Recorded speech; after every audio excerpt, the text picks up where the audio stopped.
Hello students and welcome to Weather Reports by wifiCFI.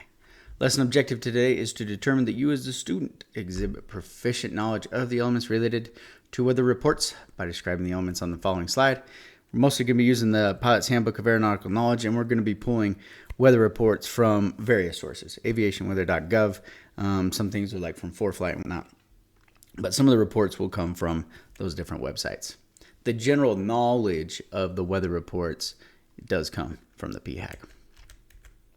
We're going to talk about means of obtaining weather information, use of weather reports, in-flight weather advisories, understanding symbology, and definitions of various weather reports. It's going to be about 60 minutes between getting through this video lesson here and then taking the quiz back on wifiCFI.com. So let's go ahead and jump into it. It is vital that pilots understand how to acquire and interpret various weather charts and briefings. That obviously could go without saying, right?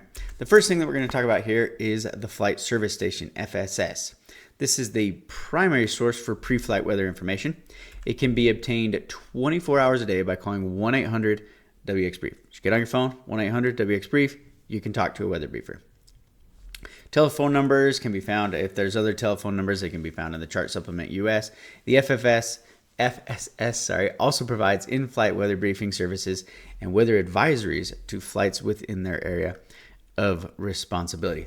We're talking about that part right there. What we're talking about is you're in flight, you're talking on the radio with Flight Service Station. One of the things that you're definitely going to get asked questions on is, say that we're in flight and we do want to talk to the Flight Service Station. How can we talk to them? Typically how they do this is they can expand their network by going through existing stations, such as VORs like this. And they can transmit information and you can receive it and transmit it back through these VORs right here. If we have a VOR that looks like this, here's our example. We got the Chico VOR, right? VOR, DME, Chico. We got this is our VOR information box. There are a couple things outside of the box that indicate some Flight Service Station capabilities. First, down at the bottom, we're going to have Rancho. So if you wanted to talk to Flight Service here, you would call them Rancho Flight Service. That's their name. We would then talk on this frequency, 122.1R. Now, pilots and students sometimes get confused on this, and they think the R is what the pilot should receive on. That's the frequency that we receive Rancho's communications on. No. That's the frequency. This R is the frequency that Rancho receives our communications on. So we talk on this one. If it's got an R next to it, that's the one that you talk on. Outside of the box, you talk outside of the box. Okay? Right there. Then we would listen over the VOR frequency. You would tune in the VOR to nav 1. And you would listen over that frequency. So you would be talking on 122.1 and you would be listening back on 109.8.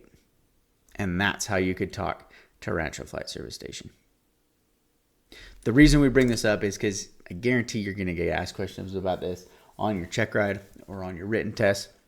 And they'll ask you, all right, well, which frequency do you talk on? 50-50 guess, right? Just remember, you don't ever talk over the VOR frequency. You listen over the VOR frequency. Now, when you're actually in the plane, if you were sitting in the plane and you saw these two frequencies, it would be a lot easier than sitting on the ground and not in the cockpit. Because you can't even, you're not even going to be able to tune 122.1 into your VOR frequency. It's too high, right? VOR frequencies don't go that high. So you'd be like, well, that doesn't work. I guess I got to put that in my comm. There you go. You put that in comm 1, and now you can talk on 122.1, and you can listen on 109.8. One other funny thing that I've had students ask me before is, well, isn't that annoying if we're listening over the VOR to Rancho and we just hear the Morse code over here just beeping in the background the whole time? Beep, beep, beep, beep, beep, beep. The whole time we're trying to talk to Rancho. You don't have to listen to that. Just turn the ident off. Just if the ident is going and you're hearing the beep, beep, beep while you're trying to talk to Rancho or listen to Rancho over the VOR, just turn your ident button off and then it'll stop identing that Morse code. All right, cool. So that's Flight Service Station, and that is how you can talk to them in flight, and you can get weather advisories and weather briefing for your area and for your flight plan where you're going. So pilots should contact FSS to get a weather briefing prior to flight, especially on cross-country flights. Very important. There are 3 different types of weather briefings a pilot can request from FSS. You call 1-800-WX-BRIEF. They're going to ask you some different questions about your flight plan and whatnot, and you're going to request one of these 3 different weather briefings depending on the situation. The first one is a standard briefing. This should be obtained prior to any flight. If you're going to be going on a cross-country flight, again, if you're just going to be staying local at your local airport and flying around in the traffic pattern for an hour or whatever, do you really need to call and get a briefing? I mean, it's always safe, right, to do so. It's not going to hurt if you call and get a briefing. But if you're just kind of staying at your local airport and you know what the TAF says and you know what the future weather looks like, it might not be the biggest deal. If you're going on cross-country flights, though, you should always get a standard briefing before any cross-country flight. If you're going somewhere else, right? It's going to include adverse conditions, a VFR flight recommendation, synopsis, current conditions, en route forecasts, destination forecasts, NOTAMs, winds and temps aloft, and more. It's going to give you a lot of information about your flight, right? Because you're going to tell the briefer your flight plan, and he or she's going to be like, okay, boom, here we go. And they're going to hit you with all this stuff. All right. And then you can make the decision, should I do this flight? Should I not do this flight? Some of the really good things that they have in here, I mean, all this stuff is good, but also like NOTAMs. They will tell you if there are notices to airmen, either for your route of flight or for any of the airports that you're going to or the airports you're departing from. It's very, very nice. And they'll give a VFR flight recommendation. They can say, if the weather doesn't look great along your flight, they can say VFR flight not recommended. Now, just because they say VFR flight not recommended or whatever, that does not mean that you can't go and do the flight. They're just giving you their recommendation. You are the PIC. You get to make the final decision on this. Next one is an abbreviated briefing. It's just a shortened up version of this standard briefing. And you think to yourself, well, why would I want that? It's used to supplement a standard briefing after a delayed departure time. Here's our example. Let's say we call up standard briefing. We say, hey, this is going to be our flight. And they give us all this information. We get this big old standard briefing. It's a beautiful, wonderful thing. And then we decide, you know what? We're going to wait. We're going to wait maybe an hour or so, see what the weather does. And then maybe we'll decide. We'll call the weather briefer back, see what's changed, and then we'll decide if we're going to depart. But right now, it doesn't quite look safe enough, so let's just wait an hour or two, call them back. Then, when you call back, you can call back and just ask for an abbreviated briefing. And they can basically tell you the things that have changed. And it's a shortened version of this, and you don't have to listen to this whole entire thing again. If you want, you can just ask for another standard briefing. That's fine. But if you want to shorten it down and just kind of get the updates, kind of get the changes, ask for an abbreviated briefing. That's what that's there for. And then number 3, we've got our outlook briefing. This is a future forecast briefing. It does not give current weather conditions because you will only be requesting this type of briefing if your planned departure time is more than 6 hours into the future. If you're not going to be leaving for 6 hours or more away from when you're calling them, right, you're going to ask for an outlook briefing. Because when it's that far away, you don't really care about current weather conditions. You care about future weather conditions. So they're going to give you a good outlook briefing for just future forecasted conditions. And that's, now, if you do that, sorry, before we continue on, I was about to continue on. But if you get an outlook briefing and then say 6 hours later, 8 hours later, or whatever, you decide, all right, let's go on this flight, you should still call back and follow it up with a standard briefing. Remember, a standard briefing should be obtained prior to any flight. Abbreviated briefing, that's kind of optional. Outlook briefings, these are also kind of optional. These are just to help you really plan further into the future. But it should always be at least one standard briefing you should get prior to going on your cross-country flights. That's the safest, best way to do it. ATIS. You've probably heard of this one before, but ATIS stands for the Automated Terminal Information Service. It's a continuous broadcast of recorded information in selected high-activity terminal areas. It improves controller effectiveness and it relieves frequency congestion.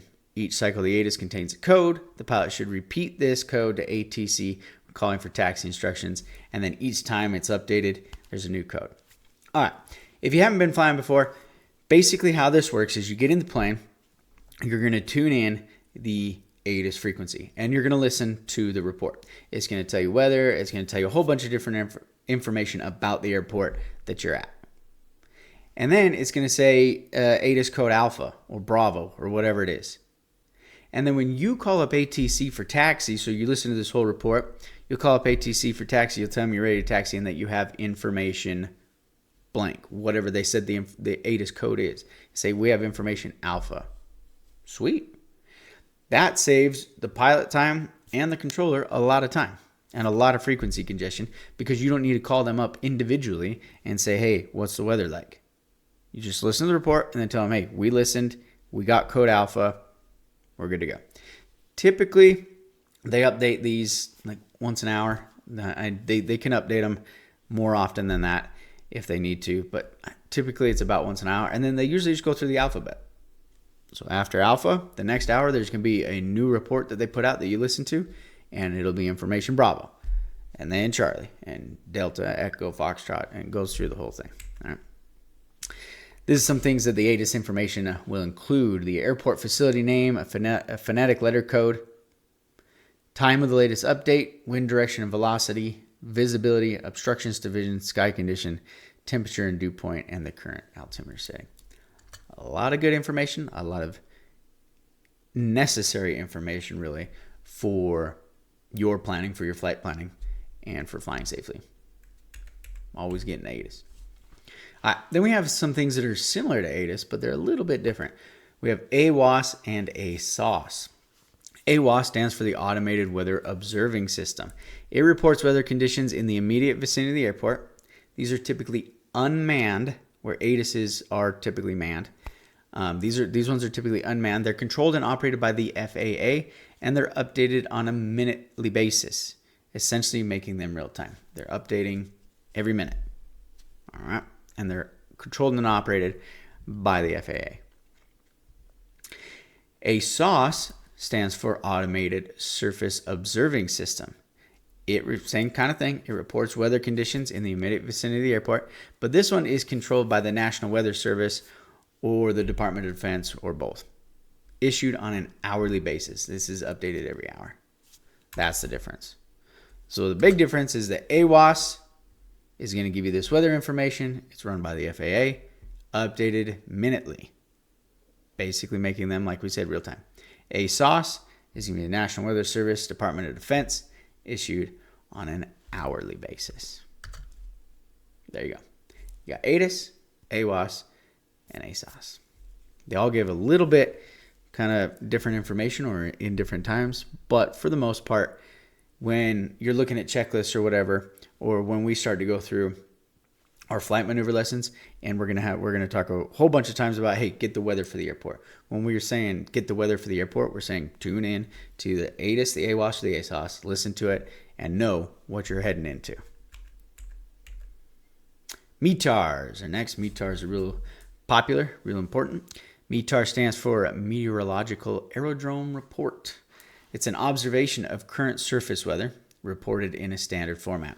You're looking at the airport, and it's the current weather at the airport. It's not forecast weather. It's what's going on right now. So you might be asking yourself at this point, well, what the heck is the difference between this ATIS, AWOS, and ASOS? ATIS, AWOS, and ASOS you're going to listen to those things when you're in the cockpit. You're sitting in the airplane, you've tuned in the radio frequency, and you're listening to the ATIS, AWOS, or ASOS. METAR is very similar, but this is something you can do like at home or on your phone. You don't have to be at the airport in the airplane tuned into the frequency. You can just read this report that they spit out. And again, it's for the airport and it's the current conditions that are going on. Typically updated on an hourly basis. And again, like we said, they can be updated more frequently if they need to.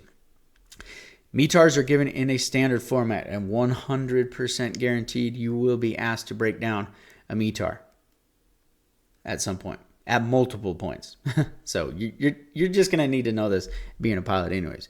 But I'm just talking about as far as the testing goes, 1,000% you will need to know how to do this on both written tests, check rides, stage checks, the whole shebang. All right. This is what a typical METAR will look like. And you're going to look at this and be like, oh, that just looks like a whole bunch of jargon. I think some apps, like aviation apps, ForeFlight and stuff, actually just break all this stuff down and put it in normal English for you, which is nice. But, I mean, come on. We want to be cool pilots. We want to know what this means. We want to be able to look at this and no other profession can look at it and understand what that means, right? That's what makes us better. That's what makes us pilots. So let's talk about it. KOGD, this is the station identifier. That would be the Ogden Airport, KOGD. This is the time and date of the report.